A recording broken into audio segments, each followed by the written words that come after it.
Okay, ನಾನೊಂದು funny question ಕೇಳ್ತೀನಿ, so answer ಮಾಡೋಕ್ಕೆ ಟ್ರೈ ಮಾಡಿ ಆಯಿತಾ. ಏನಂದರೆ ಇದು ನೋಡೋಕೆ ಆರೆಂಜ್ ಕಲರ್ ಆಗಿರುತ್ತೆ, ಸೌಂಡ್ ಬಂದು ಪ್ಯಾರೆಟ್ ಥರ ಕೇಳಿಸುತ್ತೆ, ಬಟ್ ಇದೊಂದು ತರಕಾರಿ ಯಾವುದು? ಆರೆಂಜ್ ಪ್ಯಾರೆಟ್ ಥರ ಕೇಳಿಸುತ್ತಾ?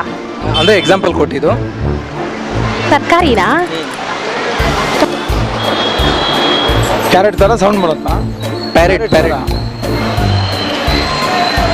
ಯಾವುದು ಗೊತ್ತಾಗ್ತಿರಲ್ಲ. ಆರೆಂಜ್ ಕಲರ್ ಇರುತ್ತೆ, ಸೌಂಡು ಪ್ಯಾರೆಟ್ ಸೌಂಡ್ ಇರುತ್ತೆ, ಬಟ್ ಇದೊಂದು ತರಕಾರಿ. ಗೊತ್ತಾಗ್ತಿಲ್ವಾ? ಕ್ವಶನ್ ಎಲ್ಲ ಆನ್ಸರ್ ಇದೆ, ಯೋಚನೆ ಮಾಡಿ. ತರಕಾರಿನಾ?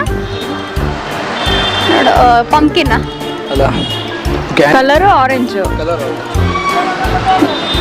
ಮತ್ತೆ ಪ್ಯಾರೆಟ್ ಥರ ಸೌಂಡು. ಆರೆಂಜ್ ಕಲರ್ ಇರುತ್ತೆ, ಪ್ಯಾರೆಟ್ ಸೌಂಡ್ ಮಾಡುತ್ತೆ. ಅಂದರೆ ತರಕಾರಿ, ಅದು ತರಕಾರಿ. ಆರೆಂಜ್ ಕಲರಲ್ಲಿರೋ ತರಕಾರಿ ಅಂದರೆ